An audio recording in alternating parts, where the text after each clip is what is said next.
Father Paul Ćupić was abruptly removed from the church on Saturday, less than 2 weeks after participating in what he called an exorcism ceremony, which included the burning of a rainbow flag which once hung in the church sanctuary. They were demanding Cardinal Blaž Ćupić take action, which he did late this afternoon in this letter to the parish. Our cardinal did two things.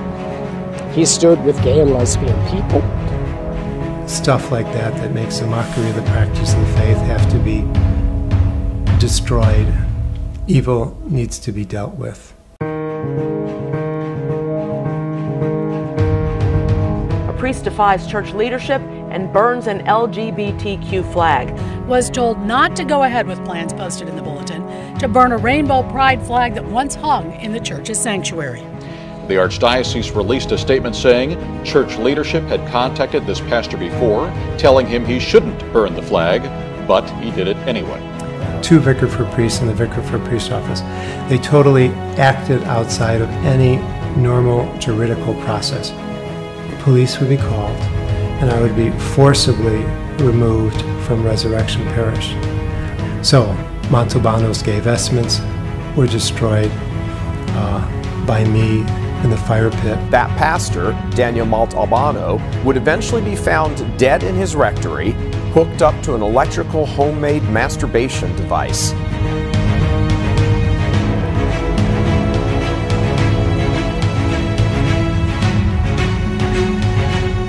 In the wake of Ćupić's persecution of Father Paul Ćupić, CNSnews.com has contacted the Chicago Archdiocese multiple times in the past 2 weeks to ask whether the Cardinal supports church teaching that homosexual acts are intrinsically evil. The communications director is refusing to answer. This was not against people who have same-sex attractions.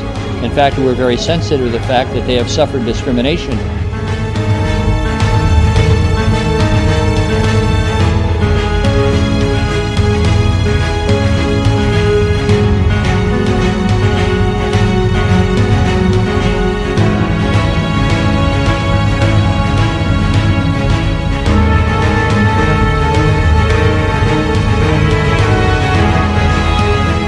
Do you think gay parents can be good parents?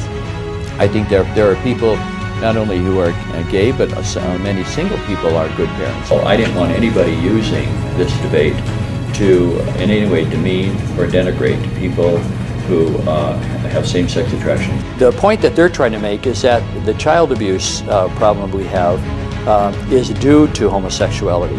And my point was, whenever we talk about that, be careful, because the John Jay study said you cannot reduce this to one factor, even if there is male-on-male abuse that's happening, to a matter that it's caused by homosexuality. Because if you do that, what you're really saying is that homosexuals are more prone to abuse children than straight people. That's unjust. It's wrong.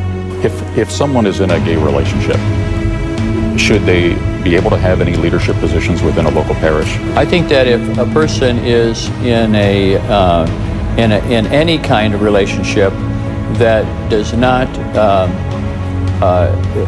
that is not a relationship that is open to the three promises of marriage, any kind of relationship outside of marriage, that is a cause of concern. But to make a blanket statement would be, I think, ignoring the fact that you have to make sure that you see where people are, and then you go from there. Well, first of all, I've known Jim Martin for a long time, and I appreciate what he's doing. He really is one of the, if not the foremost evangelizer in the church today, especially for young people. I've been talking to Father Martin, whom I've known a long time, about coming to the diocese. I wanted to make sure that I affirmed what he was doing.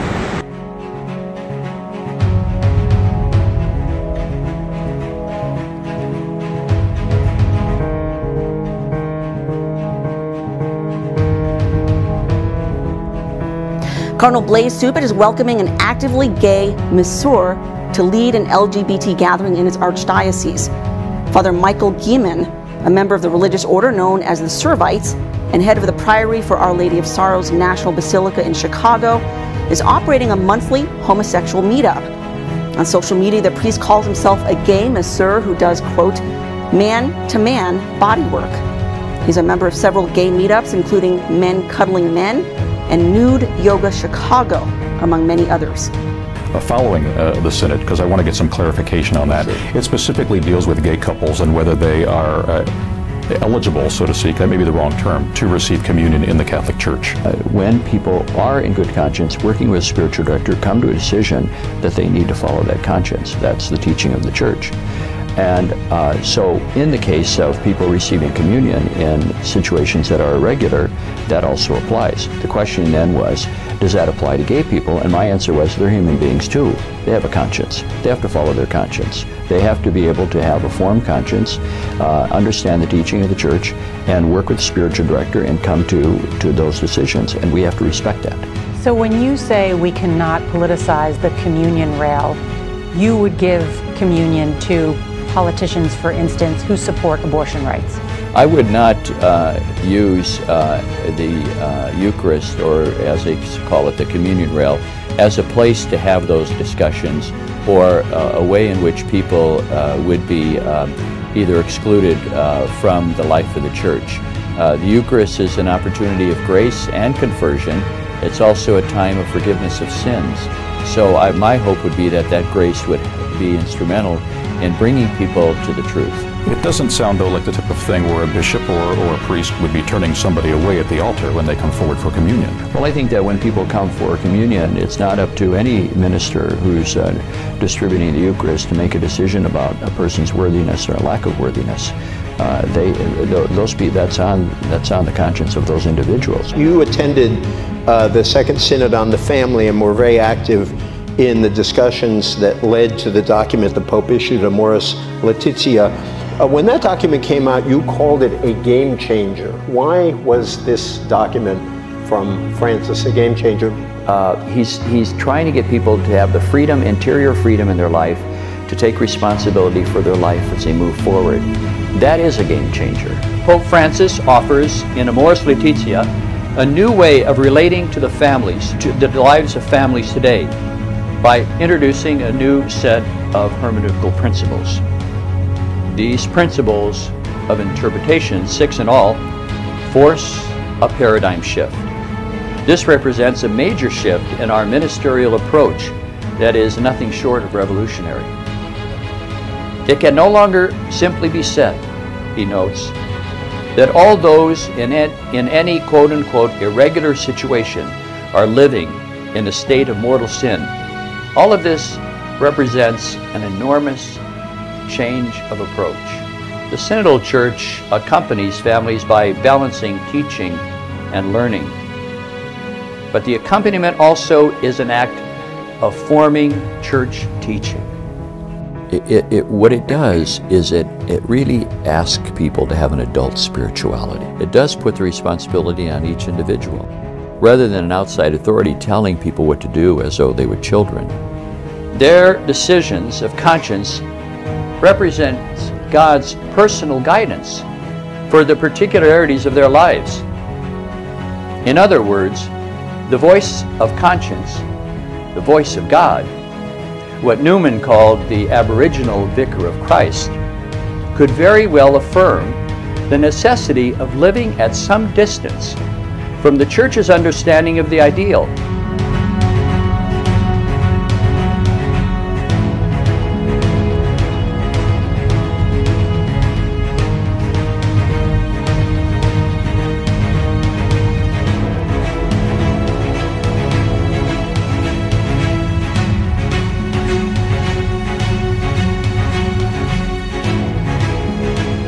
Young people are a sign of hope for us each and every day.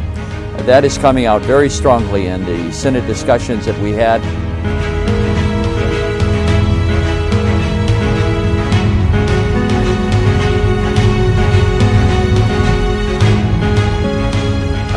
I was asked the question, what is the final document going to have to say to people who are homosexual, who have same-sex attraction, who have this aspect of their life? And my answer was, I think the whole document is something to say to everybody. So we wanted to make sure that people were included, and felt included by whatever we had to say. I am a product of the Second Vatican Council, and I often said that I wondered how likely it would be if the council didn't happen, if I would be a priest.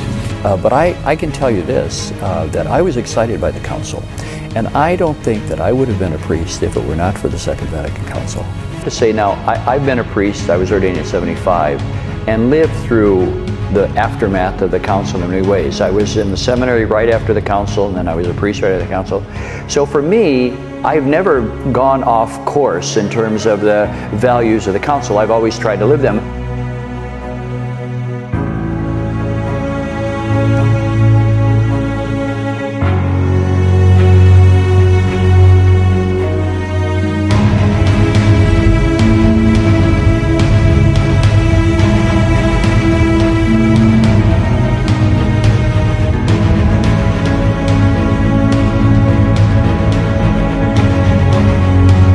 For instance, the United States Conference of Catholic Bishops has made clear over these many years that evangelization is not proselytism. But note, our understanding of evangelization must always include a deep reverence for the religious freedom of every human being, which is their natural right. Indeed, it is their God-given right. Pope Francis, just a year ago, stated in the strongest terms that proselytism is a sin. Sadly, mission efforts by Catholics and some other Christian communities have not always avoided these sins.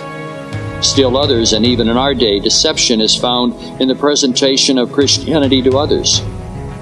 In concrete terms, this means that the Catholic Church neither conducts nor supports any specific institutional mission directed towards Jews.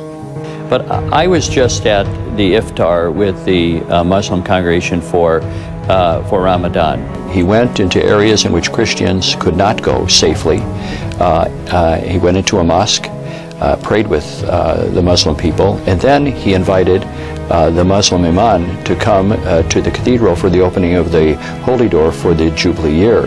And not only that, he had him ride with him in the Pope-mobile. So I think the Holy Father is saying, let's forget about where we have to argue about our differences, but let's do things together.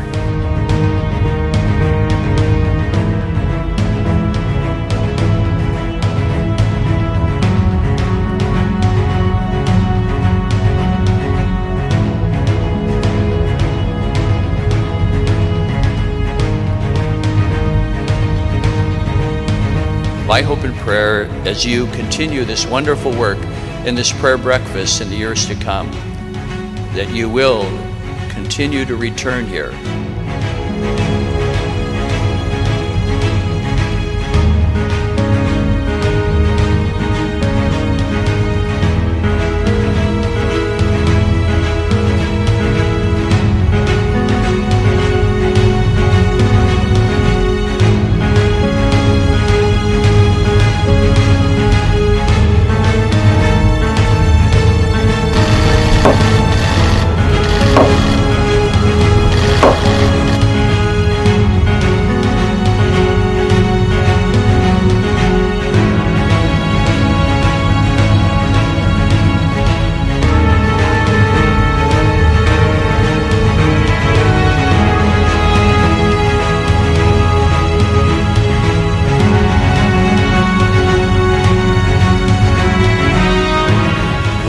Young women altar servers here.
Well, when they ran me through how they were going to do things and who the ministers and all the servers and so on, and I said, well, are there no women on the altar? Aren't we going to? Well, there was a reader, but I said, I think we need some servers up there too who are going to be part of this, and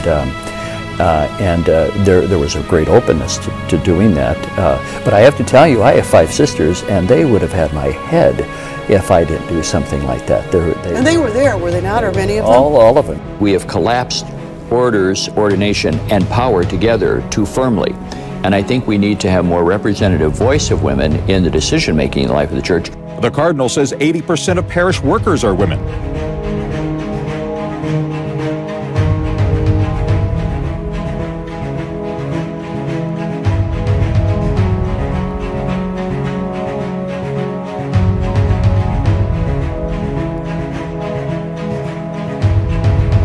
I just celebrated marked the commemoration of the 500th anniversary of the Reformation. We had 2 events just a week ago, and it was an opportunity for us to come together as a Christian community. Yes, this night we remember Dr. King as a man of deep and committed faith. I'm putting together with the Interfaith Council here in Chicago a prayer service that is going to be scheduled, that is scheduled now for December 8th at 7:30 at the Cathedral. And we're inviting people of all faiths and none to come and pray with us. Some of the greatest Christians I know are people who don't actually have a kind of faith system that they believe in. I do learn from people who say they don't believe and yet are very good people. That's really what religions are about. Religions are about people of faith coming together in community to realize that their life is much greater than who they are. And the more that we can open opportunities for that, we surely can't bash people, criticize them, or condemn them. That's a non-starter as far as I'm concerned. We do not need to marginalize groups of people. We do not need to, in any way, tell people that they're excluded or that they're not American because of their faith or their ethnic background.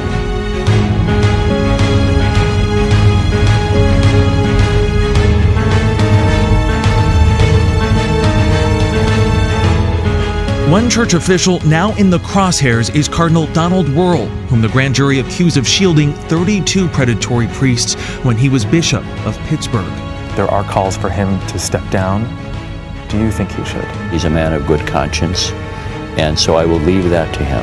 The Pope has a bigger agenda. He's got to get on with other things, of talking about the environment and protecting migrants and carrying on the work of the church. We're not going to go down a rabbit hole on this. The Pope knows we have a bigger agenda. We have to speak about the environment, about the poor. We have to reach out to people who are marginalized in society. We cannot be distracted at this moment.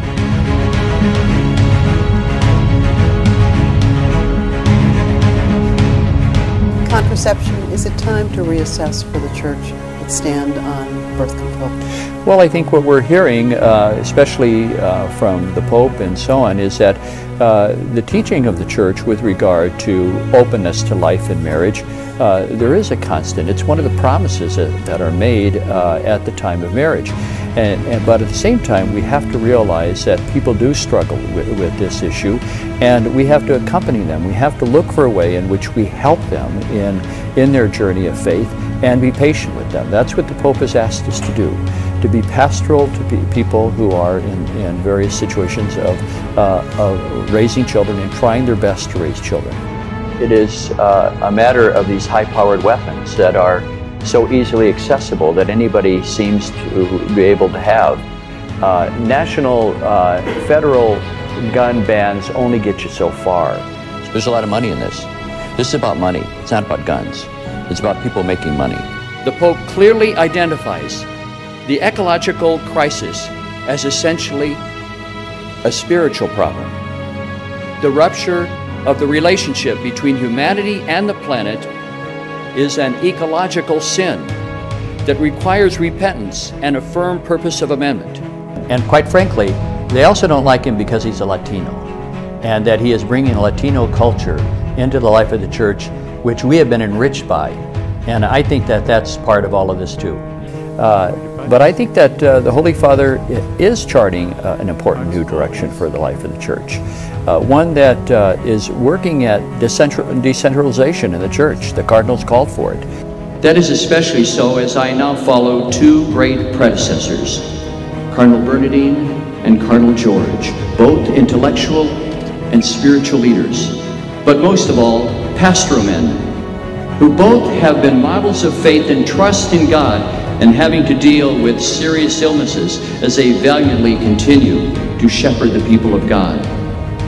Homosexualist Cardinal Joseph Bernardine, there also in the picture, was more than happy to call Resurrection Parish a kind of second home, since the pastor there was scandalously homosexual and a huge promoter of all things sodomy agenda related.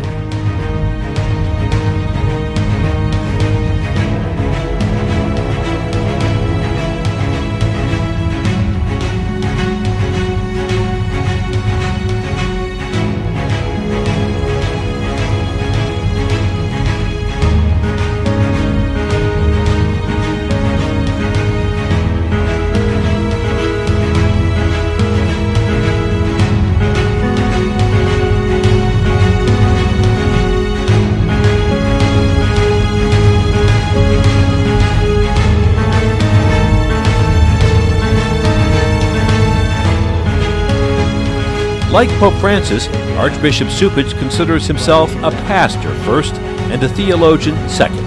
Brian Schmizek directs Loyola's Institute of Pastoral Studies. In many respects, having Archbishop Ćupić here is like having a mini version of Pope Francis in the United States. Finally today, some are asking if he's America's Pope Francis. The newly appointed Archbishop of Chicago, Blaž Ćupić, is shunning the mansion occupied by his predecessors and echoing the Pope's call to care for the poor. When you live within the world of a lie, you're dehumanized. And that's what happens to us anytime that we allow ourselves to be so overcome by lies that we don't recognize the truth anymore, and our life is a lie.